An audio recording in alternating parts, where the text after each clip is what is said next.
Hello বন্ধুরা, তো চলে এসেছি আবার একটি আপডেট নিয়ে। তো এর আগে 2014 টেটের যে শুনানি ছিল লাস্ট, সেই দিন কিন্তু বিচারপতি রাজাশেখর মন্থর মহাশয় বেশ কিছু নির্দেশ দিয়েছিলেন সিবিআইকে, এবং সেই নির্দেশের উপর ভিত্তি করে আর কি কোর্ট খোলার সাথে সাথে তিনি কিন্তু বেশ কিছু কোশ্চেন করেছেন সিবিআইকে এবং প্রাইমারি বোর্ডকে। তো সেই কোশ্চেনগুলো কী কী? তো ডেটা এডিট নিয়ে, স্ক্যান করা ওএমআর শিট নিয়ে প্রশ্ন তো করেছেন, হার্ড ডিস্ক নিয়ে প্রশ্ন করেছেন, ওএমআর পুনর্মূল্যায়ন করা নিয়ে প্রশ্ন করেছেন, এবং অরিজিনাল ওএমআরের তথ্যাদি নিয়ে প্রাথমিক শিক্ষা পর্ষদ এবং সিবিআইকে তারা প্রশ্ন করেছেন। তো সেখানে প্রশ্নে কী করেছেন এবং তার পরিপ্রেক্ষিতে সিবিআই এবং প্রাইমারি বোর্ড কী উত্তর দিয়েছে এবং কী ঘটেছিল কোর্টের মধ্যে, তো সমস্ত কোশ্চেনের উত্তর তোমরা এই ভিডিওতে পেয়ে যাবে। তার জন্য বলবো অবশ্যই ভিডিওটা সম্পূর্ণটা দেখো, এবং দেখার পরে যদি ভালো লাগে অবশ্যই লাইক করো, চ্যানেল নতুন হলে সাবস্ক্রাইব করে দিও, সাথে যদি হেল্পফুল মনে হয় তাহলে বন্ধুদের সাথে শেয়ার করে দিও।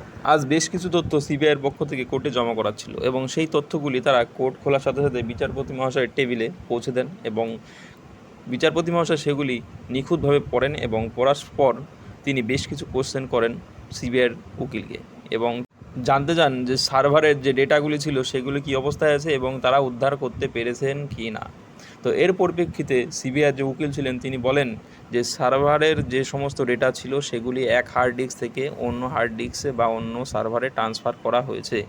এর পরিবর্তে বিচারপতি বলেন সার্ভারের ডেটা সম্পূর্ণভাবে ডিলিট করা যায় না, এই ডেটা কিন্তু সেভ হয়ে যায় ক্লাউডে।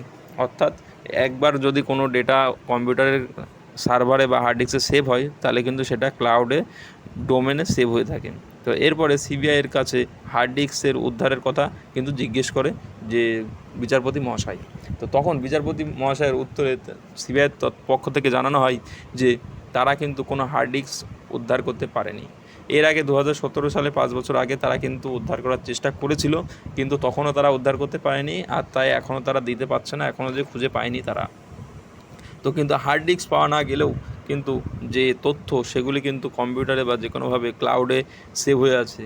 তো এই কথাগুলি ওঠার পরেই তখনই বিচারপতি মহাশয় বলেন যে তাহলে এগুলি যদি ক্লাউড বা ডোমেন থেকে তোমরা পেতে চাও তাহলে আমাদেরকে একটা উপায়, যে কোনো প্রফেশনাল যে সমস্ত কোম্পানিগুলি আছে, ওরাকেল, বড় বড় যে সমস্ত আইটি কোম্পানি আছে, টিসিএস, তো তাদের থেকে সাহায্য নিতে হবে, অথবা যে হ্যাকারের কথাটা উঠে আসছে, তো সেই এথিক্যাল হ্যাকার, তো তাদের সাহায্য নিতে হবে। তবে যে কোনো হ্যাকার হলে হবে না, শুধুমাত্র এথিক্যাল হ্যাকার দিয়েই কাজ করতে হবে, যারা প্রফেশনালি কোনো বড় কোম্পানির হয়ে কাজ করে।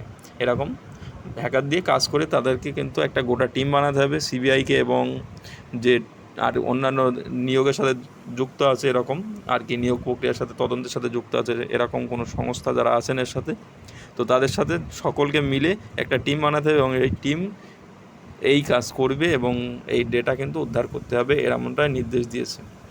তো এই ডেটা যদি পুনরুদ্ধার হয় তাহলে কিন্তু প্রাইমারি বোর্ড বিপদে পড়বে, এবং যে সমস্ত বেআইনি বা অবৈধভাবে নিয়োগ যারা পেয়েছে তাদের কিন্তু চাকরি দেওয়ার সম্ভাবনা আছে। তবে বিচারপতি মহাশয় শেষে বলেছেন আমি কারোর চাকরি খেতে চাই না, যেটা ন্যায় সেটা আমি করতে চাই, যারা বৈধ এবং যাদের সাথে যারা বঞ্চিত হয়েছে তাদেরকে আমি তাদের মুখে হাসি ফোটাতে চাই, তাদেরকে বঞ্চিত হতে থেকে বাঁচাতে চাই। তো তিনি নিজের থেকে কিন্তু কাউকে চাকরি থেকে সরাতে চান না, এটা তিনি স্পষ্ট করে জানিয়ে দিয়েছেন। তো এখন দেখা যাক এথিক্যাল হ্যাকার বা কোনো এক্সপার্ট, আইটি এক্সপার্ট যারা আছেন তাদেরকে দিয়ে সিবিআই এবং তাদের টিম কি করতে পারে। তো বন্ধুরা, এর পরবর্তীতে যখনই কোনো আপডেট আসবে তোমাদেরকে জানাবো। তো তার জন্য বলবো চ্যানেলটার সাথে যুক্ত থেকে, এবং ভালো লাগলে লাইক করো, এবং চ্যানেল নতুন হলে সাবস্ক্রাইব করে রেখে দিও।